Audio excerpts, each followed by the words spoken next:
Dorothy shot a ball from a slingshot 1 meter above the ground and it landed 5 meters in front of her. Ben shot a ball from a slingshot 2 meters above the ground and it landed 12 meters in front of him. Whose slingshot had a higher initial velocity and what was the difference? First, I started by drawing two diagrams. One of Dorothy, whose slingshot was 1 meter above the ground and the ball landed 5 meters in front of her. Then of Ben, whose slingshot was 2 meters above the ground and the ball landed 12 meters in front of her. Start with the information I know for any equation. The vertical velocity initial is 0, and the acceleration is negative 9.8 due to gravity.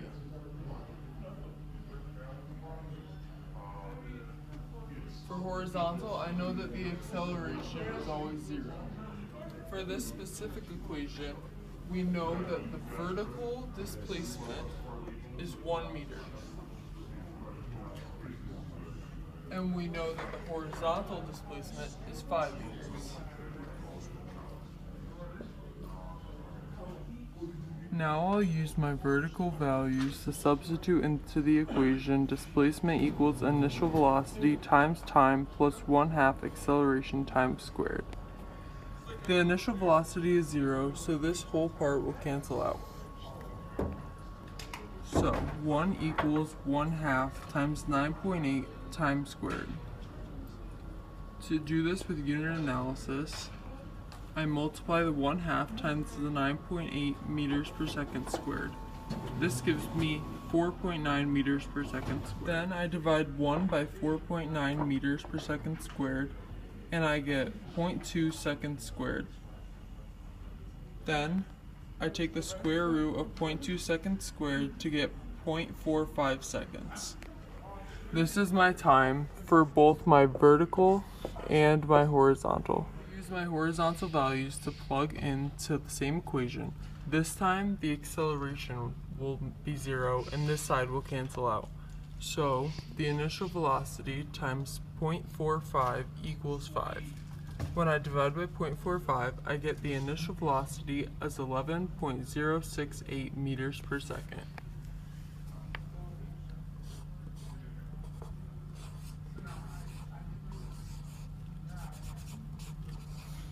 Since the acceleration is 0, the final velocity will be the same.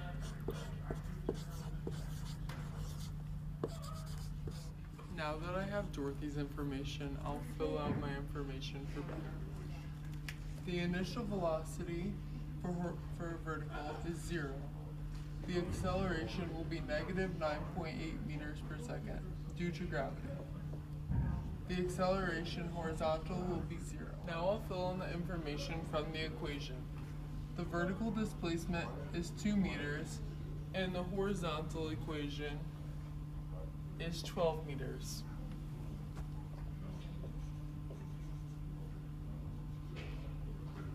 I'll again use the displacement equation to solve for the time. Plug these values into the equation.